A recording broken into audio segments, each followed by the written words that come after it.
This is the third part, the third case study of the psychology of buying, the psychology of pricing, why we buy, how the biggest companies in our economy are using things on purpose to help encourage buying.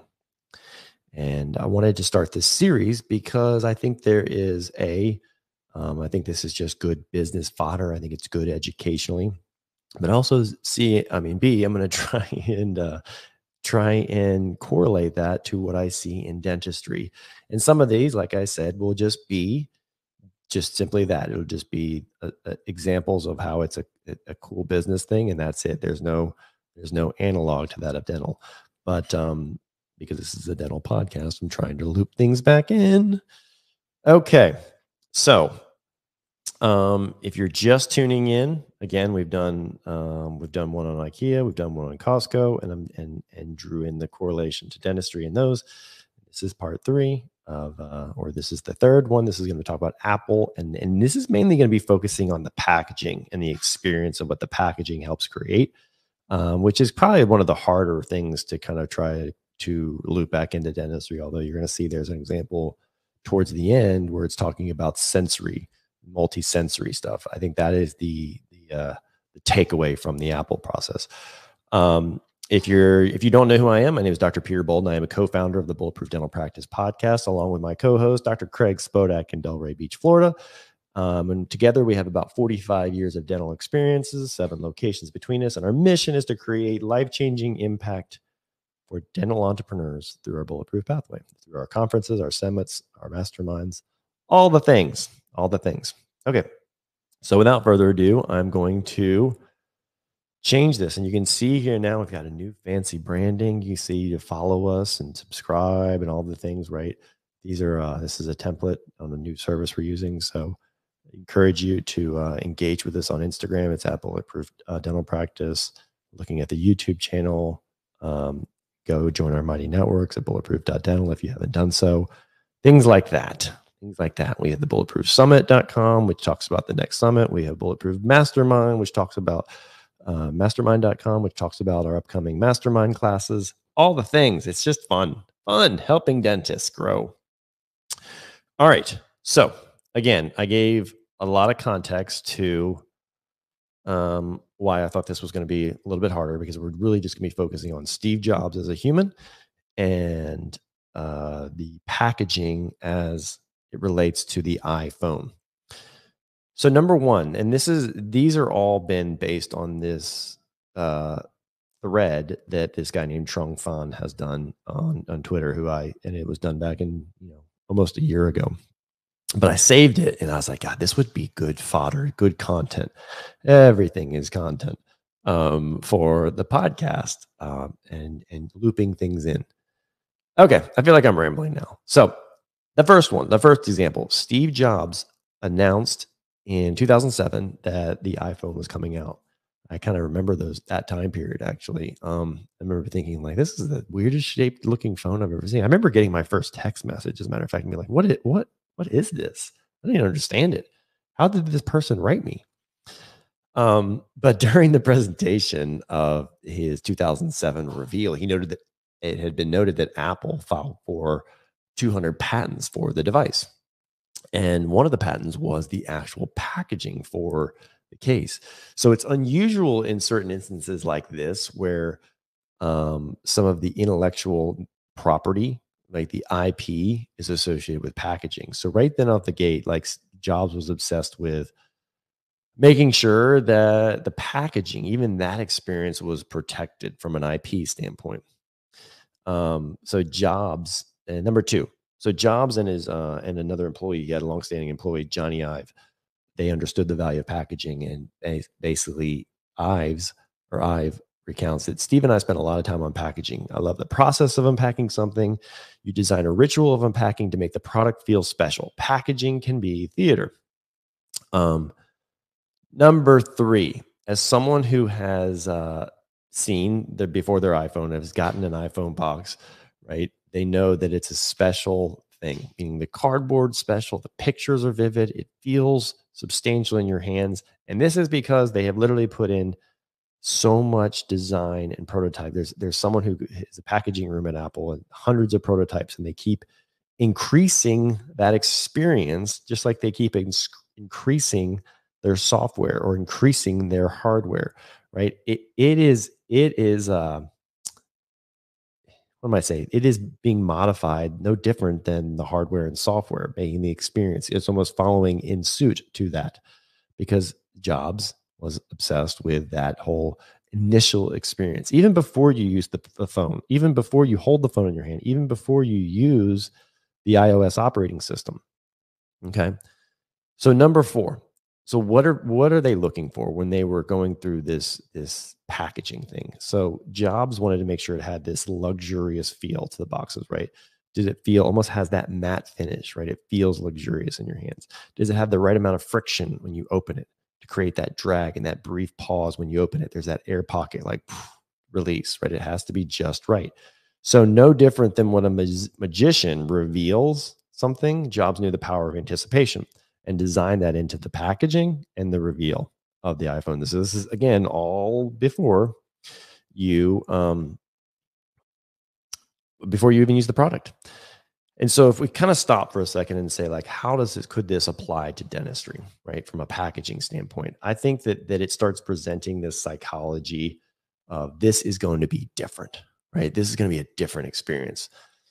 And what I think about in this example is what we used to use when someone would either ask about, well, can I see a veneer, or can I see one of your crowns, or can I see an all on X denture? We don't just put it in our hand and be like, here it is, and then swing around from behind them in the operatory and be like, come to the chair, and be like, here it is. We actually like had them designed in like almost like jewel boxes, right? Like, have you ever gone to a jeweler and you've been presented with a necklace? They won't just like pull it out of the thing and hand it over to you. They'll actually put it in a display case that has silk in it or velvet or something, right? And you'll open up this box. It's a wooden box and it's beautiful and it's been stained and it's heavy and it's substantial and all these things. It's been stained like, dark wood color, whatever it may be. They're handing it over to you and it has this perfect light on it, because that's part of the experience. That's creating value. So I used to do the same thing with actual presenting veneers, in that it creates value. And it says to someone, this is going to be a different level of product. And then people start understanding, well, yeah, there's a reason why their veneers are a little more expensive. It's because they're a better product. They treat them almost like with the white gloves. You put on those white gloves and hand them over, as opposed to the putting it in the palm of your hand and swinging around and saying, here it is, Miss Jones, here's our crowns, and kind of catch. So Jobs understood the magic of the reveal, right? And I think we can also, now you heard my dental example. So unboxing things and unwrapping things is kind of a phenomenon, and YouTube has brought that to the limelight. I don't know how much of you guys watch YouTube, but the unboxing videos, whether it's unboxing an iPhone or unboxing the newest product, but the unboxing, quote unquote, unboxing videos are this like phenomenon, and people get millions of views. Like, if you're looking at this example, what I have on the screen, these examples of like this dude's getting like 11 million views every time he unboxes something. And so what is this? What is this? It plays right into this curiosity gap. It's our psychological need to close the information deficit between what we know and what we want to know, right? Not what we don't know, but what we want to know. And so we stick around, even though we stick around for the unboxing. And that's why these videos have millions of views, and people have capitalized on just that itself, because these content providers get paid for the level of views that they get. So if you're getting 10 million views by simply just unboxing something, like, that's a pretty good gig. Okay, number 6. So this is where I think it's the most applicable to dentistry, and I'm trying to loop in at every junction I can a story about dentistry to make us better practice owners, better leaders, better experience creators, all the things. So this is where I feel like there's something we can learn. And so iPhones are the multi-sensory experience by design. I think we should look at our practices the same way. And I talk about this a lot in the 5 senses. We talk about this in the mastermind a fair amount. We talk about this, I think it's in the Bulletproof field manual where we give it the summits. But it's, looking at things from, we have five senses. We were given five senses, sight and sound and hearing and taste, and all these things are important in the context of the dental office, especially because usually people are a little nervous to be there. So we can start using this multi-sensory experience. So let me stay with the iPhone example for a second, and then we'll jump right into kind of the things that I think we can augment or look at in the dental experience. Okay, so the iPhone experience, you see the box. It's a beautiful box. It looks substantial. It looks heavy. It looks heavy duty cardboard. It's got a matte finish. Like I said, it's thicker cardboard. You see this box. Okay, so that's number one. Number two, when you're opening it, you're feeling that friction. So you can almost feel it and hear it at the same time as you're kind of opening up this reveal. Number three is you hear this whoosh of air rushing out because it's a tight, precise, engineered fit. Even the box is engineered to be kind of precise, not sloppy. So it adds this theater and creates this powerful memory recall, like we talked about in the IKEA case study, where it's the cinnamon bun, right? It's the cinnamon signifies the reward at the end, or the hot dog in the Costco example signifies this like value proposition that you made it through the end, and now you're even thrown in your face again the value of, wow, a cheap hot dog, I can't believe the value, this place is amazing, and you leave with that sentiment. We should be doing the same things, maybe not so much on exit, although I think that you can do that, but it should be curated the whole process. So again, the senses, I think it's really important. I think smell is one of the most important senses in dentistry, and one of the most important senses that we must overcome. Because how many of you guys, I get told this all the time, is that, hey, that smell of dental office, like people, my friends will come up to me and they still have horror stories of the eugenol smell, right? Even though eugenol is not used that prevalently anymore in a lot of practices, but it's such a visceral response from people who remember that experience, remember that smell of cloves or whatever it may be.